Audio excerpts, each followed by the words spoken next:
Okay, so it's time for figure eights on this guy. And for people who haven't used these tabletop fasteners, there's a chamfered or a place for the screw head to plug into. And you'll see that each side is different.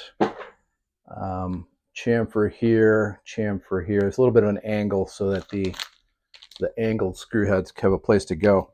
So it's not a very wide table. And so here's what's going to happen. The boards are running this way.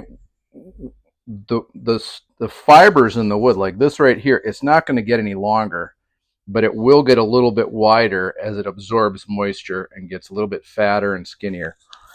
It's not going to get taller and shorter. It's going to get fatter and skinnier. So with the lines going this way, the lines are going to stretch apart and come back together. So the plan is to put these into little round holes, and so when it stretches, the figure eight will reach out a little bit, and then when it shrinks, it'll turn back in. So that's where they're shaped like little steel snowmen. So I'm just gonna lay them out. I'll see if they stay. And then the other thing that may be news to you, there's these are called Fastener bits. They have a blade here and a blade there, and then they have these cutters on the edge, and then that center point helps it travel in a straight line. But with these blades, it helps it make a flat bottom hole. So I need to find one that's the right size for these dudes. So it looks like, I'm guessing this is 3/4 inch. Looks like it. Yeah, 3/4. So what you want to do is you'll make a hole here a little bit right of center in this case, and then there might be a little bit of a shoulder, and then that's what the chisel's for, and the mallet, you'll just chop back those shoulders, and that'll allow it to turn freely. So time to do it.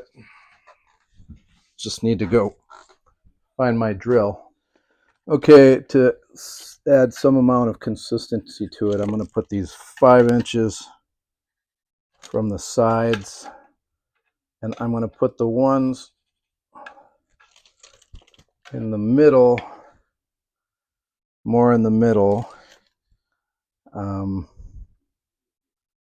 So this guy is going to go about there. And then on the ends, I think I'll do 3.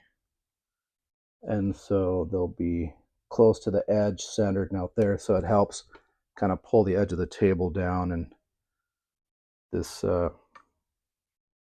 helps anchor the table. So anyways, let's see if I can zoom in.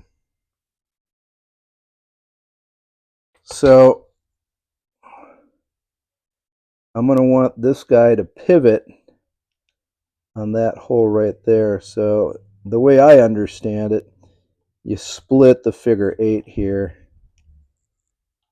and make your dot. And you come in with your Fastener bit, put your point on your dot.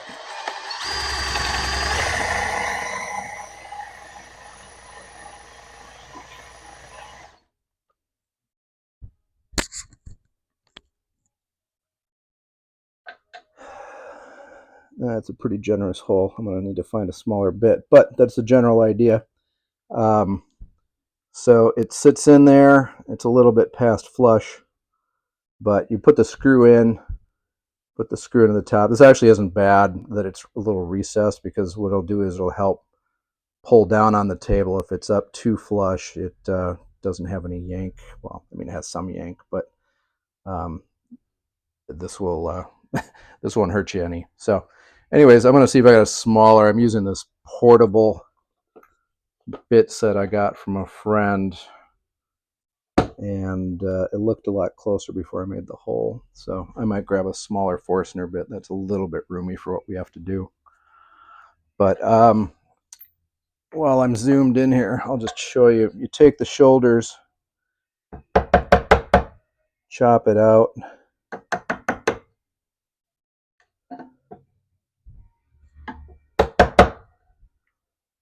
And then go over here,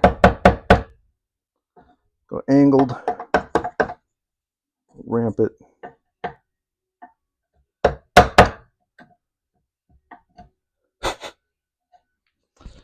And then when you do that, that allows that figure 8 to travel quite a ways. Wood's probably not going to expand that much, but if it does, you are covered. So hope that helps. Okay, so I'm going to make my mark. That's my dot.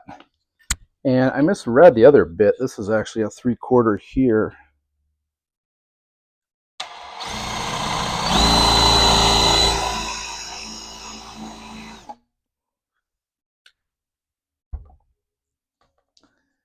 And I'm going to have to sharpen that bit up a little bit. But there you go. Much more sensible amount of wood gone. And then same thing.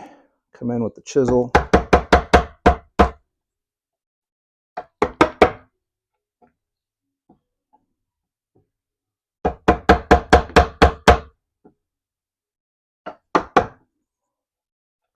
Once you've done it a few times, it kind of loses the intimidation factor, and then it's just all business. So just need to drill a pilot hole, and you'll have a fastener that has plenty of room to hang onto your tabletop.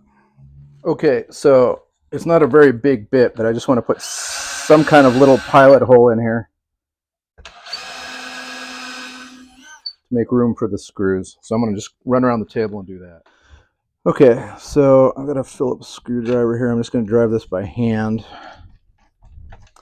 So what I was going to say is that poplar is pretty soft. It's a great furniture wood for a lot of inside stuff because it's stable. It doesn't warp or twist or get too weird.